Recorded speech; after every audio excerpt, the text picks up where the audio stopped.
Buenos dias, buenos dias. Happy Monday to you guys. Wanted to come and do a little Facebook Live session regarding my race at the Corsicana Stage Race this past weekend. I just wanted to go through all the different stages and just talk about all the different experiences that I had and all the different circumstances that I faced, because I really feel that this could provide some value for you guys. I'm going to give you guys a little bit of insight into what I was thinking, how I approached things, how I saw things, good, bad, ugly, all of it. So let's start. Monday morning had a time trial. Time trial is a race where you are by yourself and there's really nowhere to hide. You're doing all the work. The person with the fastest time wins.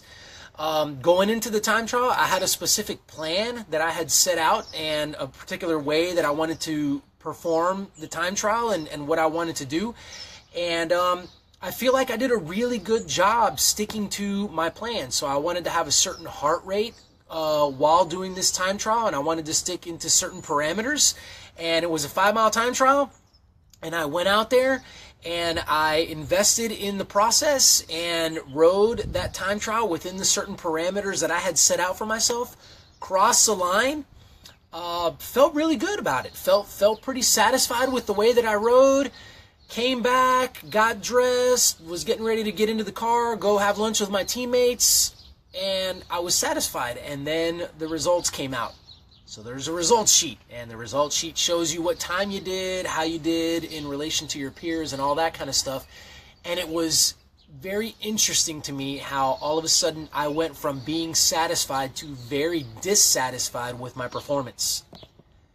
Simply because the results had come out and now I was being measured against other people, and I had seen my time, and all of a sudden I was dejected.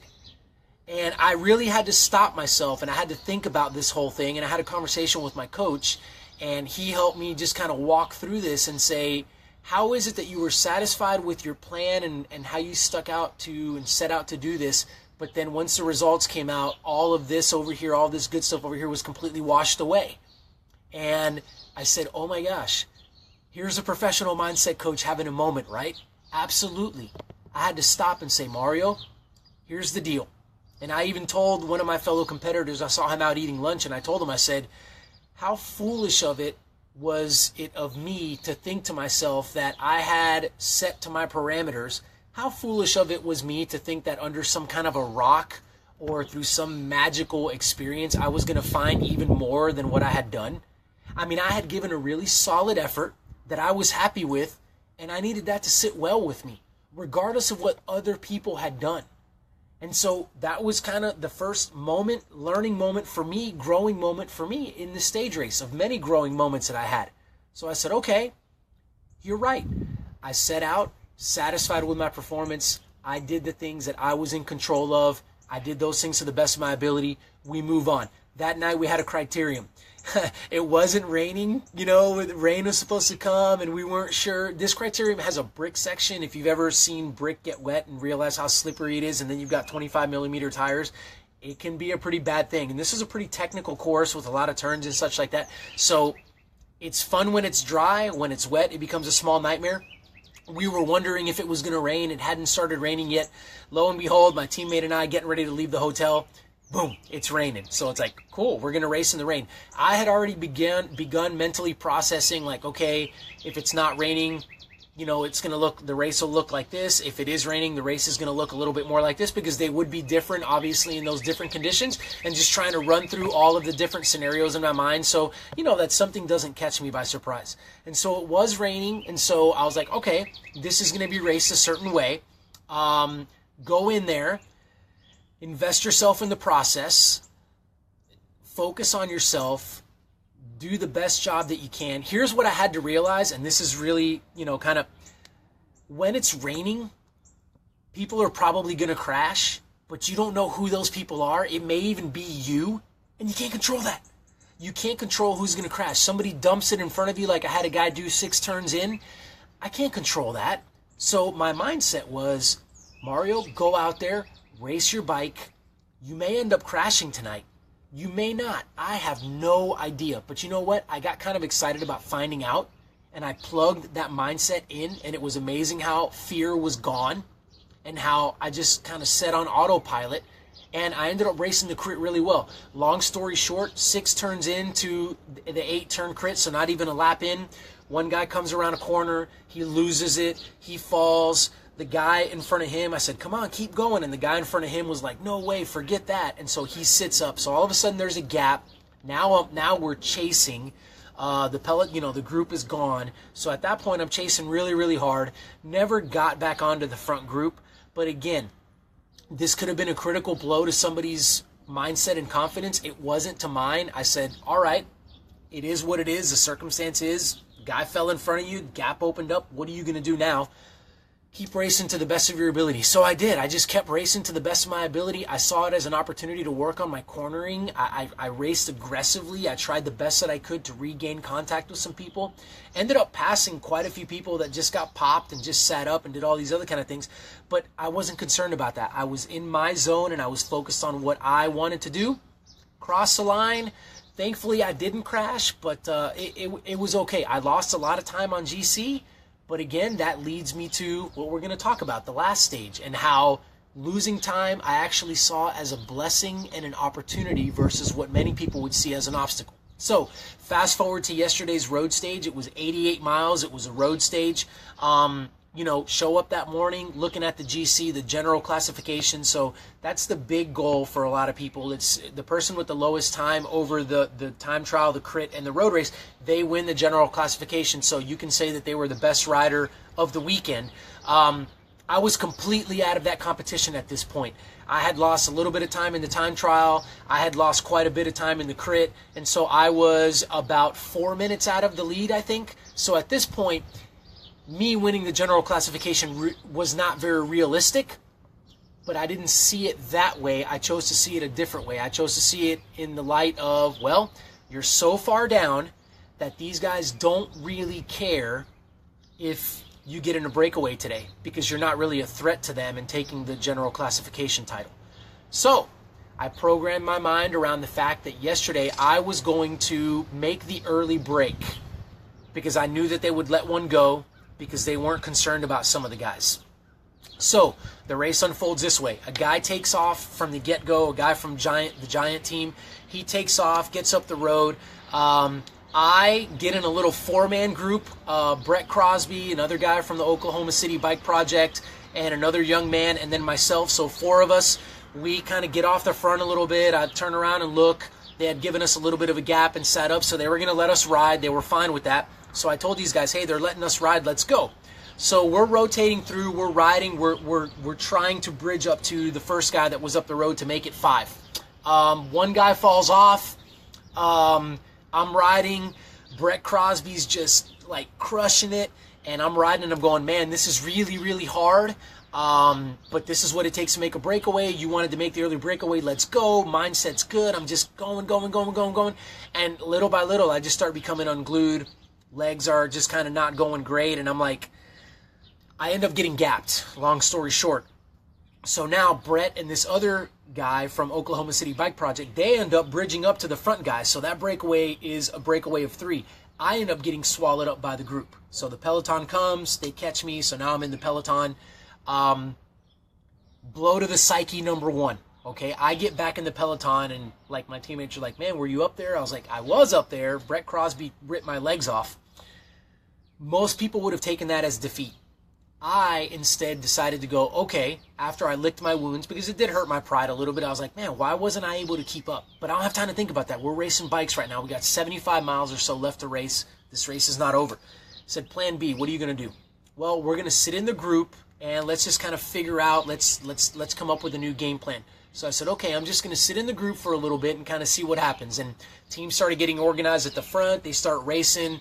They don't want the gap to get too big because at one point, the guys up the road had 6 minutes. So in other words, one of those guys was actually leading the entire bike race. Like he was winning the general classification. So these teams were like, man, we've got to bring some of that gap back.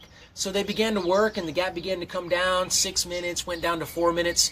We're coming into the last lap. We've got 20-something miles to race and the gap is down to 2.5 minutes. So now the general classification guys are like, we've got a chance to catch these guys. So the racing got pretty hot, got pretty heavy. Guys started throwing attacks and trying to get away and stuff like that. And I was like, okay, Mario, let's play. Like, get up there. Like, play with these guys. Like, you've got the legs to do this. I know that the general classification results, you're 4 minutes down. I know that says something else, but I have a belief in myself that I know that I can ride with these guys up front.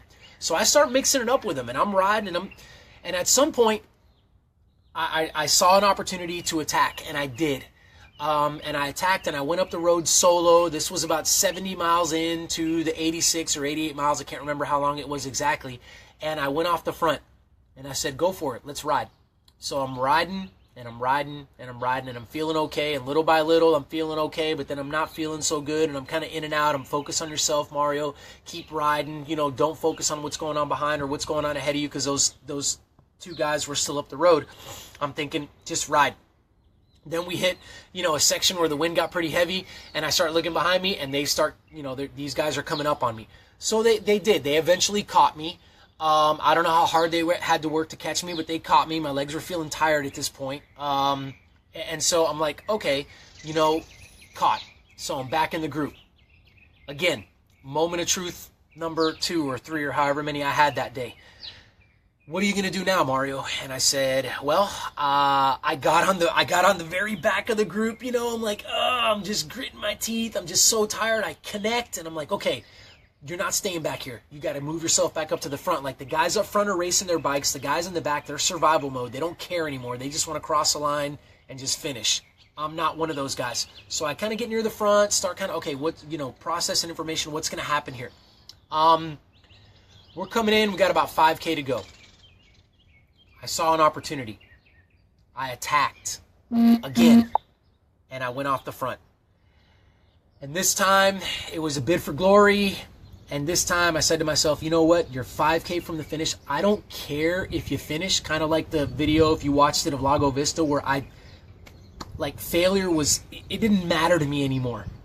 I was racing aggressively. I didn't want a bunch finish. Why would I want a bunch finish? I'm not going to gain any time on the general classification. Who cares? So I thought to myself, let's go. Pin it. You're all in. Legs screaming, super tired, having to stay in it, right? I'm just like riding as hard as I can, giving a couple looks over my shoulder, but again, just trying to stay focused on the road ahead of me. And the story has a fairy tale ending for those of you that are waiting for it. I ended up getting third, okay? But I don't want to stop there, because quite frankly, it's nice that I got third. Great, I got a podium picture. It's on the internet. You guys are all liking it. That's fantastic. But can I tell you something? It didn't matter to me whether I got third or whether I got spit out the back and I got 50th. I know some of you guys are thinking, whatever. I know he's lying to us. Like, he cares. Like, he wanted it. It's nice to have the third place, absolutely. But I'm more satisfied with the way that I raced my bike yesterday. I'm more satisfied with the way that I raced this weekend, because I never gave up. I faced adversity, and I constantly went to solution mode and figured out ways to get around that obstacle and use that obstacle, being down 4 minutes on GC, use that obstacle to my advantage. So I'm satisfied with the way that I race my bike. And I know that maybe some of you guys are thinking, this guy's always pushing this effort-based stuff on us. He's always pushing this process-based stuff on us. And I know why he does it.